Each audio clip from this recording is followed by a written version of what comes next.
कहते हैं जब बछड़ा दूध पी रहा हो, बछिया दूध पी रही हो, उस समय गौ माता कहीं मिल जाए तो जरूर से देखो, हो सके तो परिक्रमा करो गौ माता की। उस समय जब गाय अपने बछड़े को दूध पिला रही हो, या जब गाय नाच रही हो, कई बार गाय जब चर के आती है ना, जब गाय खुश होती है तो नाचती है, मतलब उछलती है, पूंछ उठा के दौड़ेगी, फिर ऐसे उछलेगी। जब गाय नाच रही हो, तब आपके अंदर कोई कामना हो तो गाय के कान में जाके अपनी कामना बोल दीजिएगा। गौ माता के कान में कही हुई कामना भगवान तक पहुंचती है और भगवान उसे निश्चित पूरा करते हैं। बस गौ माता की सेवा कीजिएगा। गौ माता की सेवा से राजा दिलीप हुए हैं राम के पूर्वज। रघुवंशम महाकाव्य में ये कथा है। रघुवंशम पढ़ा होगा आप लोगों ने, महाकवि कालिदास जी की रचना। उसमें एक कथा है कि राजा दिलीप के कोई संतान नहीं हो रही थी।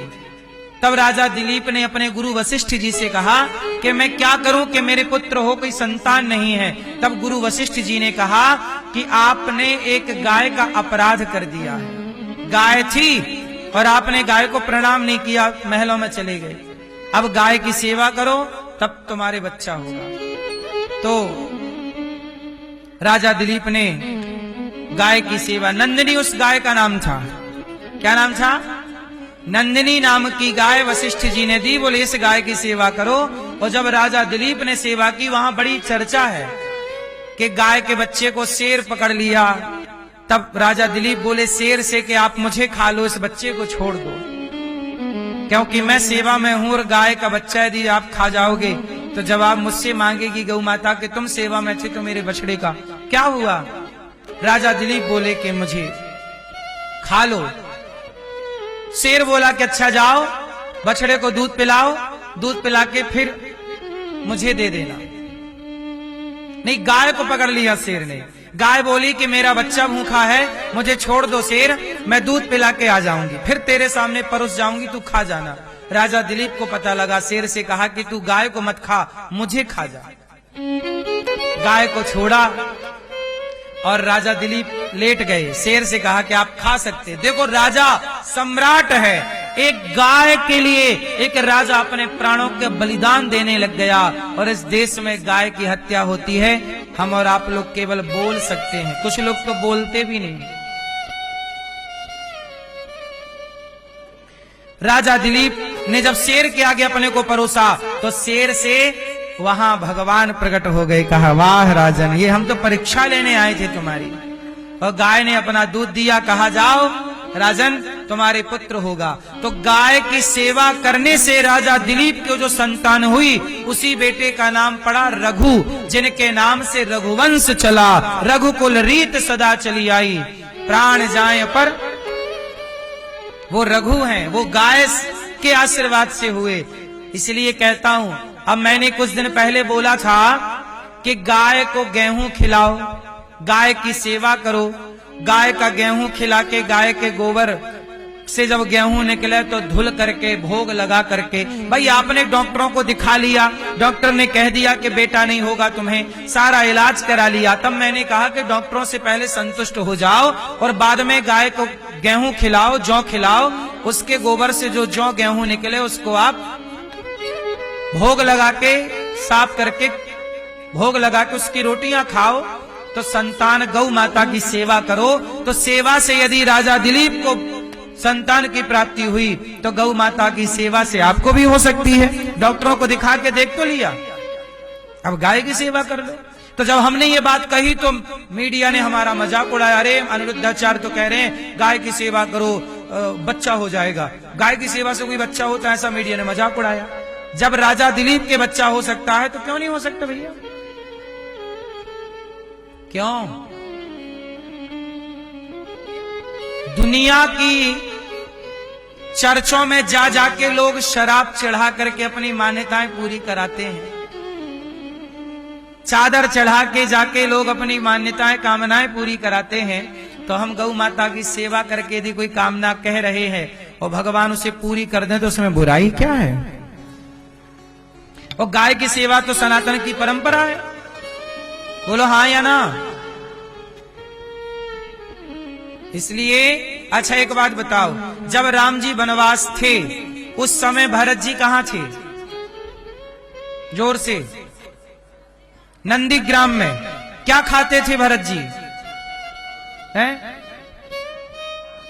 सुनो, राम भागवत जी में लिखा है, ऑन रिकॉर्ड बोल रहा हूं, मजाक बनाते रहते हैं लोग। जब राम जी से भरत जी दूर थे तो भरत जी राम जी के वियोग में गौमूत्र पर, ध्यान से सुनना, गौ माता के गौमूत्र पर जौ पकाकर जौ का दलिया खाते थे। किस में पकाते थे?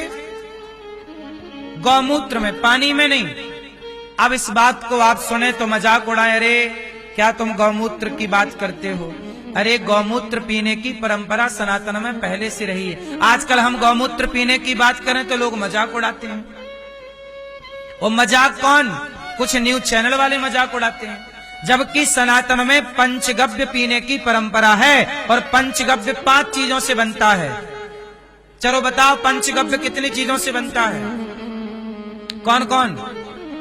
गाय का गोबर, गोबर का रस, गौमूत्र, गाय का दूध, दही और घी, इन 5 के मिश्रण को पंचगव्य कहते हैं। और जब तक आप पंचगव्य नहीं पीते तब तक आप यज्ञ कुंड में बैठने के, यज्ञ करने के अधिकारी नहीं। ये सनातन है। लेकिन इस सनातन की परंपराओं का, गौमूत्र का मजाक उड़ाया जाता है इस देश में। वो कहते हैं कि बाबा पाखंडी है, गौमूत्र पिला रहा है। तुम शराब पिला रहे हो तब तुम पाखंडी नहीं हो, हम गौमूत्र पिलाएं तो पाखंडी हैं। वाह, शराब का विरोध नहीं करता कोई, गौमूत्र का विरोध है। सिगरेट का विरोध नहीं है, गुटखे का विरोध नहीं है, गौमूत्र का विरोध करेंगे। क्या दोगलापन है भाई।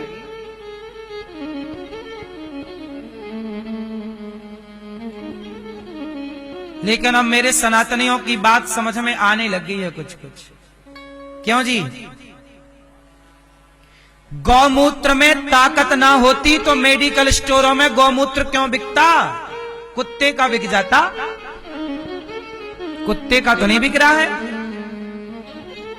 गधे का तो नहीं बिक रहा है, पर मेडिकलों में जाओ गौमूत्र मिल जाएगा आपको। क्यों भाई, मिलता है कि नहीं? कितने लोग मेरी बात से सहमत हैं? बाजार में गौमूत्र मिलता है। गौमूत्र क्यों मिलता है, कुत्ते का क्यों नहीं मिलता? क्योंकि गौमूत्र में कोई तो बात है जो हमारे ऋषि मुनि जानते थे, आज उसी को वैज्ञानिकों ने भी स्वीकार किया है। हाँ या ना? वरना बाजार में और किसी का तो नहीं मिलता, भैंस का नहीं मिल रहा है। हाँ, गौमूत्र पीने की परंपरा ऋषियों की रही है। आप लोग थोड़ा ज्यादा डिजाइनर हो गए हैं, आधुनिक हो गए हैं। अब आपको गौमूत्र अच्छा नहीं लगता। हाँ, कुत्ते की पट्टी भले उठाएंगे, साफ करेंगे। हाँ, गौमूत्र में गंध आती है, कुत्ते की पट्टी। बिल्ली की पट्टी की कॉफी पी रहे हैं बड़े बड़े लोग। हाँ, बहुत अच्छी, वेरी नाइस, वेरी नाइस।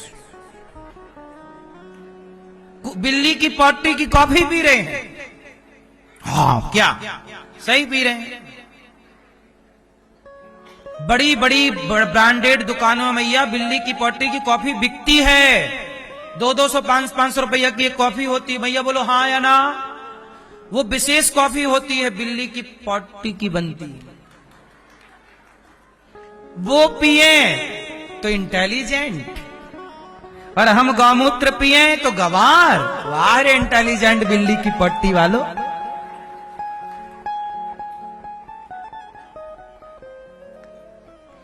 मतलब दोगलेपन की भी हद हो गई क्या मेरी मां? इन मूर्खों को कैसे समझाए मेरी मां?